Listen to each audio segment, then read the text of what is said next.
At the break of dawn, many of us are probably still asleep. But for the brave men and women of the RSAF, their day is already in full swing. Because being entrusted with search and rescue operations means being on alert at all times.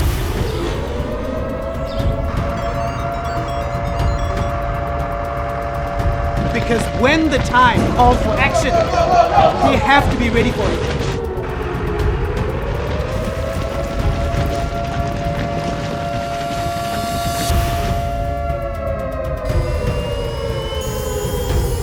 The search and rescue operation is live and underway.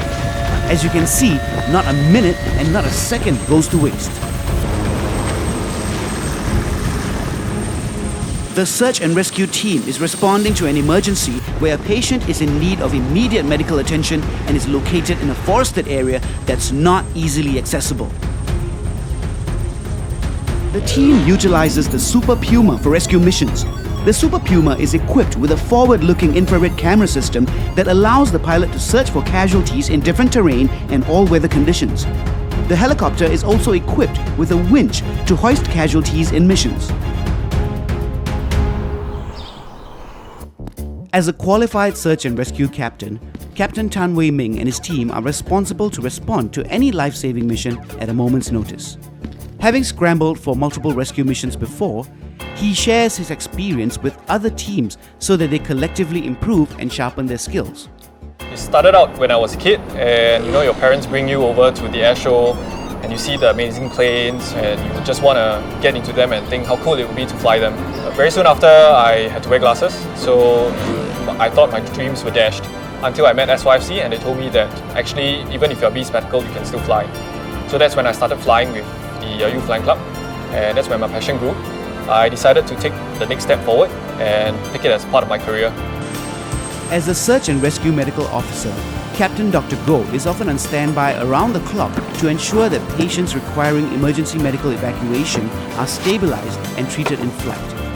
So I'm a search and rescue medical officer, part of one medical squadron of the Republic of Singapore Air Force. So what we do is we are an operational unit and we are on call 24/7 who need urgent medical evacuation via air. So when the scramble call comes, we are activated and we head to the aircraft and we take off in a very short time, so within 15 minutes.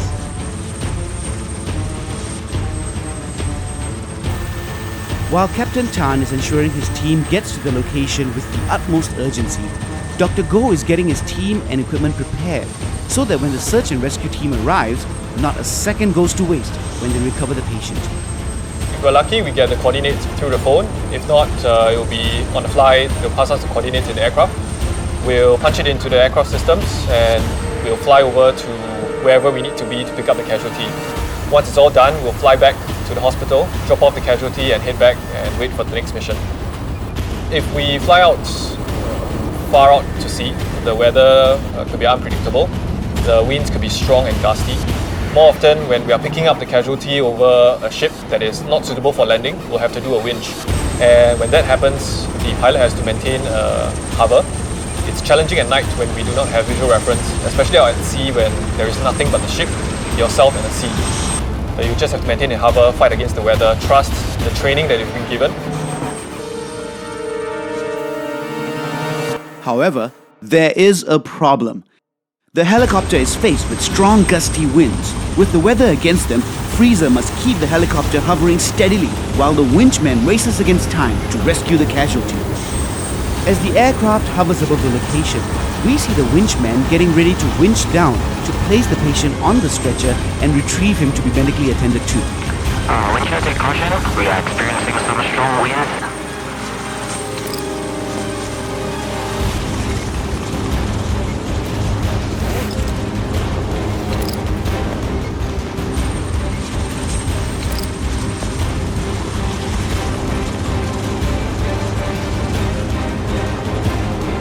As you can see, teamwork is vital to a successful rescue mission because everyone has their part to play when it comes to saving lives.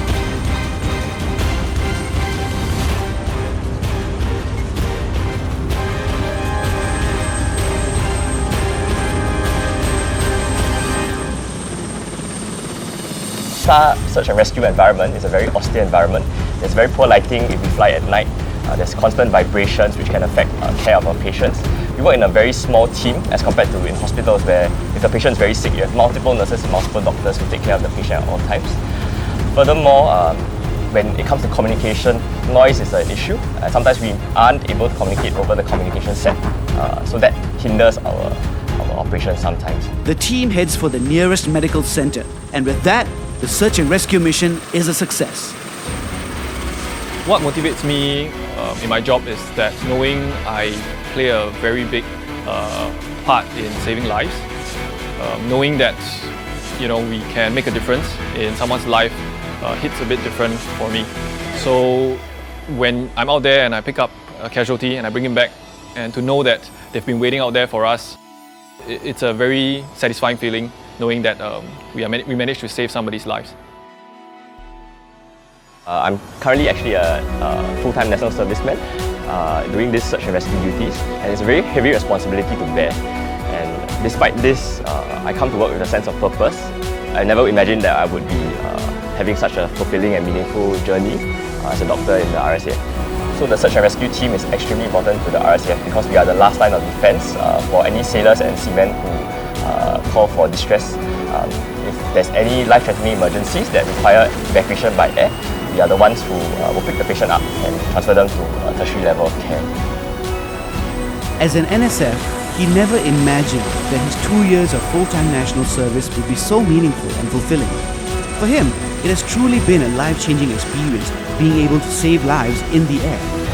When called upon, he carries out the rescue mission with courage and conviction.